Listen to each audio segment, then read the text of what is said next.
तो बाबा कहते हैं कि तुम्हारे में कोई कुदृष्टि, क्रोध नहीं होना चाहिए, अपना ही नुकसान करते हैं। कुदृष्टि होती है तो उनका भी वाइब्रेशन आता है, दूसरे को भी कशिश होती है। बाबा घड़ी घड़ी बच्चों को ध्यान खिंचवाते हैं। बच्चे अपने को देखो कि कोई भी कर्मेंद्रिय के वश हो विकर्म तो नहीं किया। ये है विकर्म संवत। पहले था विक्रमाजित संवत, फिर जब विकर्म करना शुरू करते हैं तो विक्रम संवत होता है। राजा विक्रमादित्य को भी बोलते हैं ना विक्रम संवत। तो बाबा कहते हैं कि वो बाद में चलता है। पंचांगामध्ये पहिल्या विक्रम संवतच आहे आणि मग इतर केले जाते।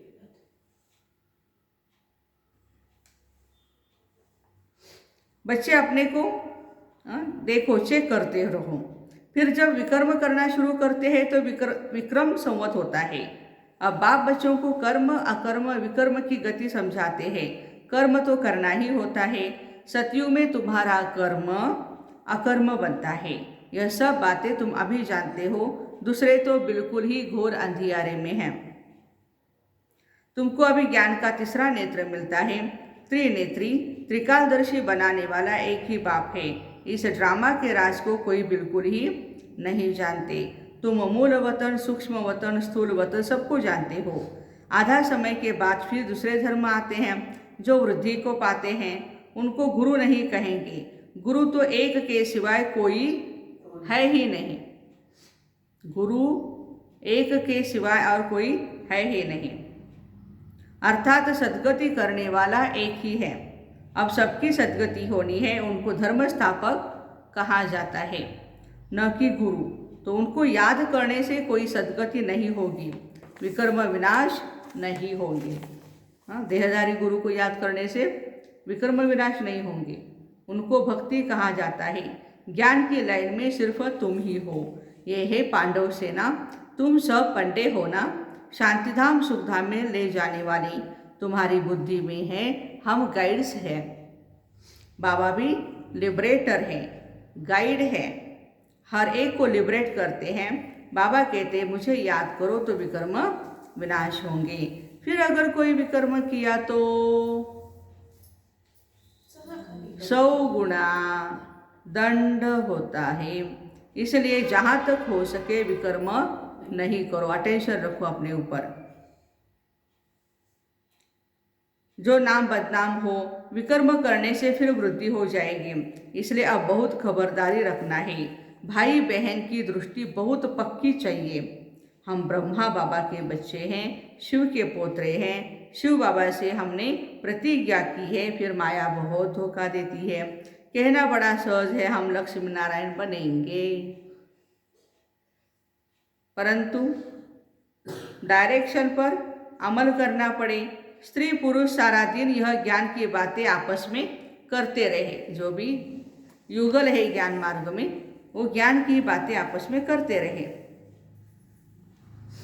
दोनों कहते हैं हम बाबा से पूरा वर्षा लेंगे, टीचर से पूरा पढ़ेंगे। अरे ऐसा टीचर फिर कब मिलेगा क्या? हाँ, इसलिए ठंडी हो, गर्मी हो, बारिश हो, आना चाहिए टीचर को मिलने के लिए, टीचर का सुनने के लिए। बस तुम ही जानते हो। देवताएं भी बाप को नहीं जानते हैं तो और धर्म वाले कैसे जानेंगे? अब तुमको बाबा सारी सृष्टि के आदि मध्य अंत का ज्ञान सुना रहे हैं। यह ज्ञान फिर प्रायः लोप हो जाएगा। मैं भी प्रायः लोप हो जाता हूँ, तो फिर यह ज्ञान कहाँ से मिलेगा? बाबा बच्चों को युक्ति तो बहुत बताते हैं। हमेशा याद रखो, शिव बाबा हमको सुनाते हैं। यह जानते हैं मैं भी शिव बाबा से वर्षा ले रहा हूँ। ब्रह्मा बाबा भी कहते हैं मैं भी शिव बाबा से ही वर्षा ले रहा हूँ। यह भी स्टूडेंट लाइफ में है। तुम भी मनुष्य से देवता बनने के लिए पढ़ रहे हो, तो हम भी स्टूडेंट लाइफ में हैं। देवताएं होते हैं सतयुग में, कलयुग में मनुष्य है, उसमें भी अनेक धर्म है। ये बहुत समझने की बातें हैं। यहाँ आते तो बहुत है, फिर भी तकदीर में नहीं है तो कहते हैं हमको संशय आता है। शिव बाबा इसमें कैसे आकर पढ़ाते हैं मैं नहीं जानता हूँ। अरे शिव बाबा अगर न आए तो भला शिव बाबा को याद कैसे करेंगे जो तुम्हारे विक्रम विनाश हो। उनकी याद के बिना तो विक्रम विनाश हो न सके। सजाएं बहुत खानी पड़ेगी, बाकी पाई पैसे का पद मिलेगा। यह राजधानी बन रही है, राजाओं के आगे दास दासियां भी होते हैं। बाबा से पूछो हमारा शरीर अब छूट जाए तो क्या पद तो हमारा क्या होगा? पद होगा, हम क्या जाकर बनेंगे, राजा और रानी। तो बाबा सब कुछ सुना देंगे। नंबरवार तो है ना, यह पढ़ाई बड़ी ज़बरदस्त है, इसमें कमाई बहुत है। मनुष्य कमाई के लिए कितना हैरान रहते हैं, रात दिन बुद्धि उसमें लगी रहती है, सट्टा लगाते रहते हैं। देखो कमाई के लिए क्या क्या करते हैं। तुम्हारे पास भी बड़े व्यापारी लोग आते हैं, कहते हैं क्या करे बहन जी, फुर्सत नहीं है। अरे विश्व की बादशाही मिलती है, सिर्फ शिव बाबा को याद करना है। अपने इष्ट देव को तो तुम याद करते हो ना। कोई देवता को याद करने से विकर्म नहीं विनाश होंगे, इसलिए बाबा बार बार समझाते रहते हैं ताकि कोई ऐसे न कहे कि हमको कोई ने समझाया नहीं। तुम बच्चों को हर एक को पैगाम देना है।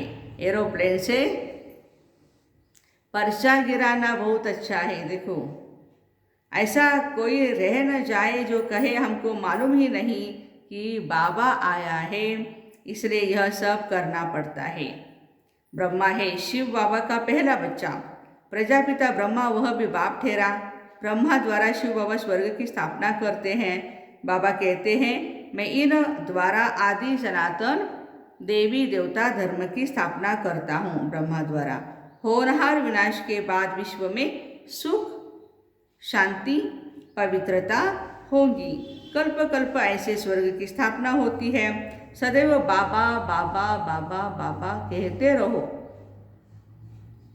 बाबा कहने से ही आंखों में प्रेम के आंसू आ जाए। बाबा आपसे कब मिलेंगे, परंतु जो सन्मुख बैठे हैं वह मानते नहीं और न देखने वाले तड़पते हैं उल्टा। बाबा के सामने जो बैठे हैं उनको इतना बाबा की वैल्यू नहीं है, और जो नहीं बैठे हैं वो तड़प रहे हैं बाबा से मिलने के लिए।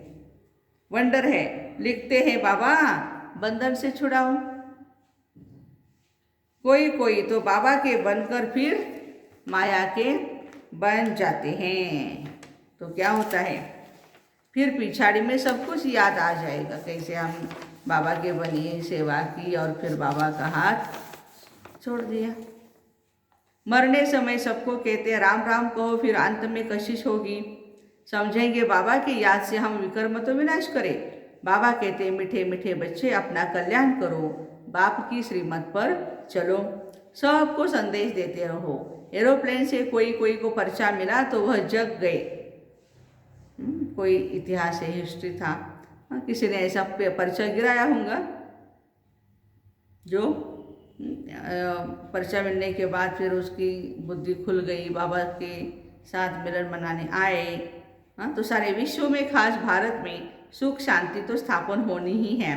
अच्छा मीठे मीठे सिकिलदे बच्चों प्रति माता पिता बाप दादा का याद प्यार और गुड मॉर्निंग।